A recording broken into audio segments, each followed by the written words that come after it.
Hello everyone. I've managed to get my hands on something pretty interesting. I have managed to get my hands on the ability list for Season 6's new support. As you know, the new support hero has been shown to have something to do with light, and we do in fact have a couple of abilities that deal with that. Anyway, let's get on with it. The E ability is called Light Out. It's the only named ability that we have.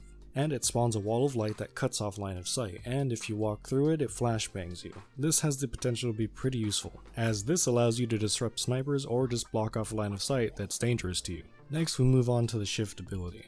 It's basically reverse discord. It decreases the damage dealt to whoever it's placed on. This can only be placed on allies. We don't know how much it decreases incoming damage or how it works, but I can already see a few potential ways it could be used. For example, you could place it on a tank that's going in, or one of your teammates that's using their ult like Soldier using Tac Visor to give them a little bit more of survivability. I think you're either going to hate or like this ability depending on how it's implemented.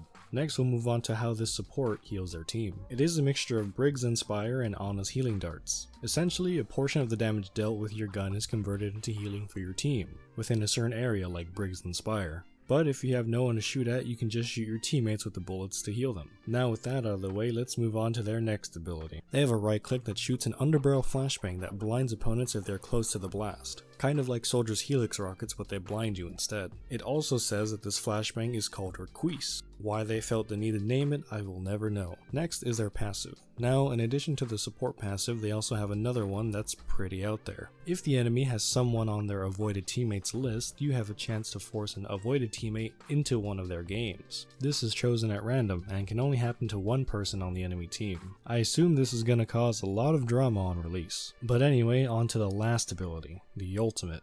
It just says big map wide flashbang that goes off multiple times. If you're like me, this sounds like a terrible idea, and it probably will be. We don't know if we even have a way to avoid this, but I would be lying if I said I wasn't curious to how this plays out. But that is all the new heroes' abilities. I thank you for watching, and I hope to see you again, and I'll see you in Season 6.